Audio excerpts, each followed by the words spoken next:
Bismillahirrahmanirrahim. Assalamu alaikum, respected audience. Today, my topic of discussion is about Stargart Macular Dystrophy. Dr. Carl Bruno Stargart was the first person who discovered and explained this disease in 1909. That it is a macular dystrophy which affects the retina. It took 86 years to researchers and scientists to make a breakthrough, to reach a milestone in the treatment, evaluation, and management of this most common macular dystrophy. It was Professor Rando Alkmaez and his team who discovered that gene, which is A1p13, and its mutation in ABCA4 in autosomal recessive cases. First time this breakthrough was done in 1990. As I mentioned, Stargardt is basically a rare disease, but out of all these, it is most common macular dystrophy.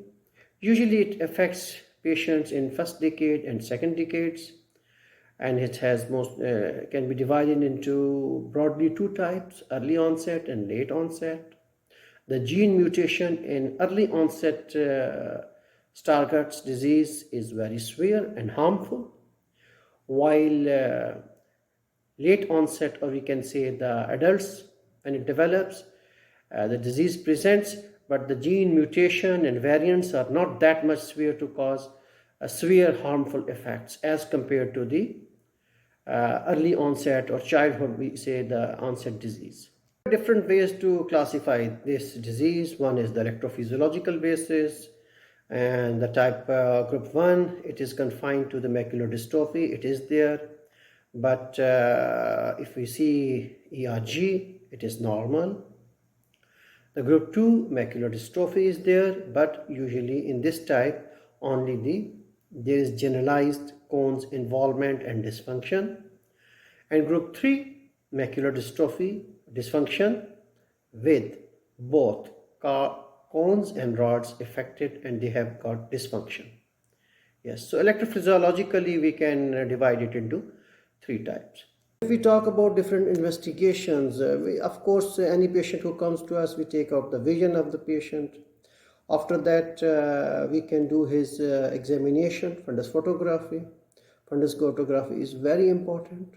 We have to document and mark up the lesions, the location of those pisciform lesions, because it will be very helpful us for the future monitoring of the disease. Secondly, fundus autofluorescence. These diseases, as I told you, there is damage over there at the photoreceptor levels, RPE levels, so the autofluorescence decreases in these patients in different patterns and different stage groups. OCT also shows us the changes at the receptors of RPE, photoreceptors, inner segment, outer segment junctions. It shows us the detail over there. And also the visual field analysis, that may be kinetic or static, can be used for the progression of the disease. As far the electrophysiological studies are concerned, they are good for if the facilities are available. They can also be conducted for the differentiation and classification and grading. But basically the first 4 categories are usually sufficient to measure the progression of the disease and its classification. So basically this disease shows us when the patient presents a beaten bronze pattern over there, as the changes are happening over there at the RPE and the photoreceptor level. If we do classify it on the basis of fundoscopy, there are different grades: 1, 2, 3, and 4. Grade 1 is usually normal fundus. There are not much changes. Grade 2, we can say there are macular or peripheral. You will see some flecks over there, and there is no central atrophy at that stage. You will just see the yellow pigments over there. If we talk about grade 3A, yes, grade 3A, in that central atrophy may be present, but there are no flecks. Grade 3B, there is central atrophy with macular flex, or in the peripheral also you can see. Grade 3C, this is basically a paracentral atrophy plus macular and or peripheral flex without central atrophy.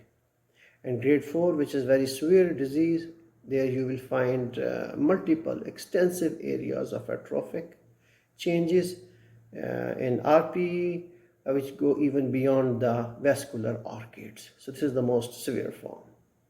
Usually in this disease, basically as I mentioned, it is a macular dystrophy. So the patient develops a central scotoma.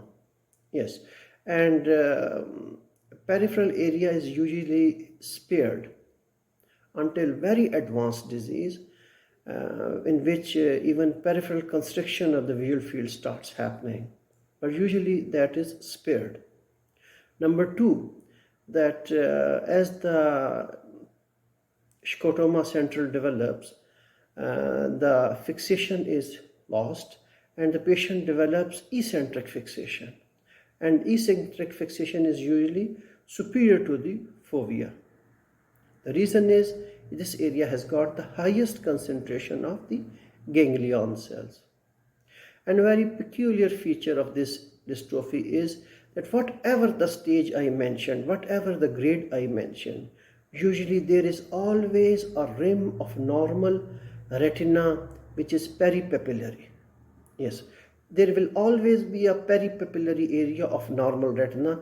This is very peculiar about this disease. Otherwise, the patient develop eccentric fixation. This is a fundus photograph of a patient suffering from Stargart.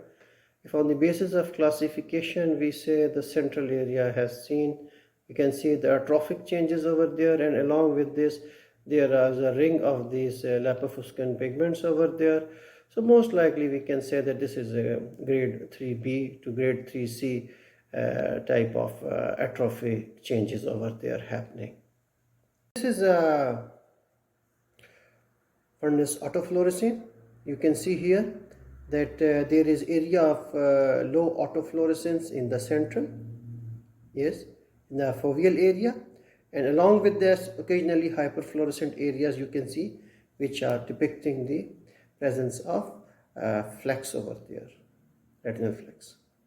This is OCT. You can see here that the RPE and the outer layers of the retina have been damaged. You cannot see inner segment, outer segment junctions, photoreceptors, RPE layers, all are distorted over there. This is the final stages of this disease, how it looks over there. As I mentioned earlier, basically we can say there are two types if we talk about the age-wise, early onset and late onset Stargardt disease. In early onset disease, basically the damage occurs at the perifoveal areas, parafoveal areas, atrophy occurs, and foveola is usually spared. But if we talk about the layers, usually the external limiting membrane that gets thickened up, its thickening occurs, and the cone's nuclei, at that level the structural changes and damage occurs. So basically external limiting membrane thickening and damage of the cone's nuclei at that level, these things basically contribute to the early onset Stargardt disease, which is the severe form of the disease. If we talk about the adult onset or the late onset disease, the damage occurs at the junction of the RPE and choroid, and fovea is intact and its function is usually preserved. These different patterns of involvement made scientists believe that perhaps, in spite of the fact that we have found the gene ABCA4, two different mechanisms may be happening over there, occurring over there, which are damaging the different layers at different age groups of the patient. So this is an idea behind the two types of the disease patterns. Then different scientists have conducted studies and it has been published that, as I mentioned, 1, 2, 3, A, B, C, and 4, these are different grades of the Stargardt disease. And it was measured that the rate of atrophy in the central area, which we talk about, millimeter square, which is the highest subtype. So it was found that all the three, as I mentioned earlier, have different rate of progression per year. But the highest will be in the type 2. That was 10.67 millimeter square per year. And it is the highest over there from all other types. So it gives an idea about how fast will go the disease and what will be the pattern of disease and its prognosis and further involvement. And I also mentioned decreased autofluorescence. The decreased autofluorescence is highest in the child onset disease, which is a severe form of the disease, while minimum this happens in adult onset, and that's why it is not that much severe as the earlier onset disease of the Stargardt. The mechanism of all this, we are talking about ABCA4 gene. This gene is basically a transporter gene. Yes. So when we talk about the whole retinoid cycle in the eye, in photoreceptors, all these things happening over there, basically we know that all trans retinol is converted to the 11-cis retinol. This is the basic thing going over there. So this all trans retinol is then in between converted also to the NRET PE. Yes, NRET PE.